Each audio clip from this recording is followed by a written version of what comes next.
Data సెంటర్ల ఏర్పాటుతో విశాఖలో పర్యావరణానికి సంబంధించినంత వరకు విధ్వంసం కలిగే విధంగా ఉందంటూ కూడాను, దాంతో పాటుగా డేటా సెంటర్ల ఏర్పాటుతో విశాఖ ఎడారిగా మారేటటువంటి పరిస్థితి ఉందంటూ కూడాను పర్యావరణవేత్తల ఆందోళన చెందుతున్నటువంటి పరిస్థితి కనిపిస్తా ఉంది. ప్రెసెంట్ పర్యావరణవేత్తకు సంబంధించినంత వరకు ఆందోళన కలిగించే అంశంగా భావిస్తున్నటువంటి నేపథ్యం. ఇదే అంశానికి పర్యావరణవేత్త అయినటువంటి బొలిశెట్టి సత్యనారాయణ గారు ఉన్నారు. ఆయన అడిగి తెలుసుకునే ప్రయత్నం చేద్దాం.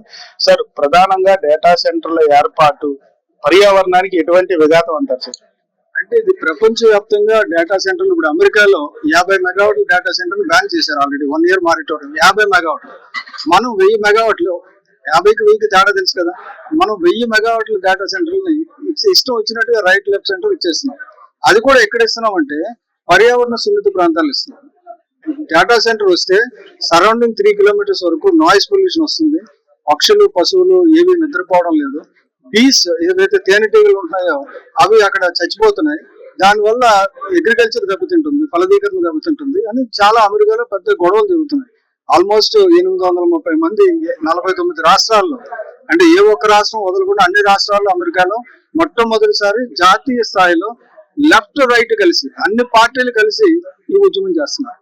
వేరే మనం ఏంటంటే అన్ని పార్టీలు కలిసి విధ్వంసానికి రెడ్ కార్పెట్ వేస్తున్నాం. అది తప్పు. ఇప్పుడు మీరు చూస్తే ఇది ముడుసులవ మ్యాప్ అండి. ఇది ఆంధ్రప్రదేశ్ మ్యాప్ ఎన్ఎస్సి తీసుకుంది. ఇందులో ఇది area data centre, Google data centre ఇచ్చారు. ఇది సింహాచలం కొండ, ఇది కంబాలకొండ. కంబాలకొండ నుంచి వచ్చి జలధారలు వస్తాయి. ఇటు సింహాచలం నుంచి వచ్చేది ఇక్కడ రిజర్వాయర్ లో వాటర్ వస్తుంది. ఇక్కడ మొత్తం ఇక్కడ నుంచి వచ్చి క్యాచ్మెంట్ ఏరియా అంతటికీ కూడా అడ్డుగా ఇక్కడ దీనికి పర్మిషన్ ఇవ్వడం జరిగింది. నెక్స్ట్ ఇది సింహాచలం దేవస్థానం చెందిన భూములు. దేవస్థానం చెందిన భూముల్ని అన్యాకరణతో చేయడానికి కానీ వేరే పర్పస్ కి వాడడానికి కానీ లేదు. కాబట్టి దేవస్థానం చెందిన భూములే కాకుండా ఇది ఫారెస్ట్ ఏరియాకి సంబంధించింది, అలాగే క్యాచ్మెంట్ ఏరియాకి సంబంధించింది. బొచ్చుడు జడ్జిమెంట్స్ ఉన్నాయి సుప్రీంకోర్టు కానీ అన్ని. సో ఇది నెక్స్ట్ కంబాలకొండకి 1 kilometer రేడియస్ కాకుండా తక్కువలో ఉంది, 850 meters దూరం ఉంది. కాబట్టి 1 kilometer రేడియస్ వరకు ఏ ఇండస్ట్రీకి అనుమతి లేదు. అటువంటిది ఇటు పర్యావరణంగా ఇప్పుడు మీరు చూసారనుకోండి, ఇందులో మీకు వాటర్ కనబడుతుంది, సోలార్ ప్యానల్స్ కనబడుతున్నాయి. ఇవాళ వెళ్ళి మీరు చూడండి, ఇదంతా ఎండిపోయింది. ఎండిపోవడానికి 2 కారణాలు. ఈ ఏరియా నుంచి వాటర్ వెళ్ళకపోవడం కూడా ఒకటి, 2 ఇక్కడ కూడా రకరకాల విధ్వంసాలు జరుగుతున్నాయి. కంబాలకొండ, సింహాచలం కొండ అది. ఇప్పుడు మీరు చూసారనుకోండి, ఇది కంబాలకొండ, ఇది వన్యప్రాణి సంరక్షణ కేంద్రం అండి.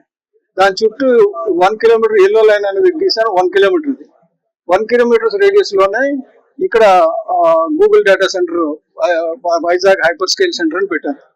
ఇది తప్పు. అలాగే రెండోది ఏమంటే తుర్లువాడది కూడా 1 kilometer టచ్ చేస్తూ 2.5 kilometers లోపల తుర్లువాడది ఉంది.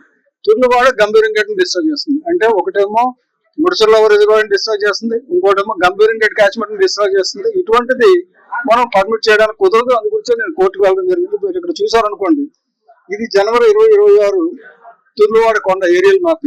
ఇది అంతకు ముందే ఇక్కడ తప్పులు జరుగుతున్నాయని చెప్పి అపోజిషన్ లో ఉన్నప్పుడు అందరూ వెళ్ళి గోల పెట్టని ప్లేస్ ఇది. ఇప్పుడు June 2026 వచ్చేసరికి 140 ఎకరాలు కంప్లీట్ గా తినేశారు. దీంట్లోని ఈ జలధారులన్నీ చూపించిన జలధారులన్నీ కూడా కంబాలకొండ, గంభీరంగడ్డికి వెళ్ళే ఫ్లోస్ అనమాట, రెయిన్ వాటర్ డ్రైన్స్. ఆ క్యాచ్మెంట్ ఏరియా కన్స్ట్రక్షన్ చేయడం అనేది తప్పు. సో కాబట్టి ఆల్రెడీ దీని మీద కోర్టు దృష్టికి తీసుకెళ్ళాం. కోర్టు నోటీసులు ఇచ్చింది. ఇది వరకు 2వ తారీఖు ఉన్న కేసు ముందుకు ఇంకో 2 వారాల ముందుకు అడ్వాన్స్మెంట్ చేశారు.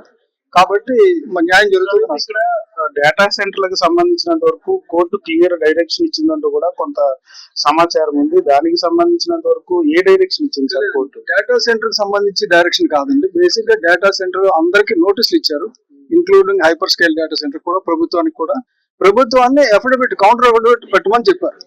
ఈ వచ్చే వారం లోపల కౌంటర్ అఫిడవిట్ వాళ్ళు ఇస్తారు.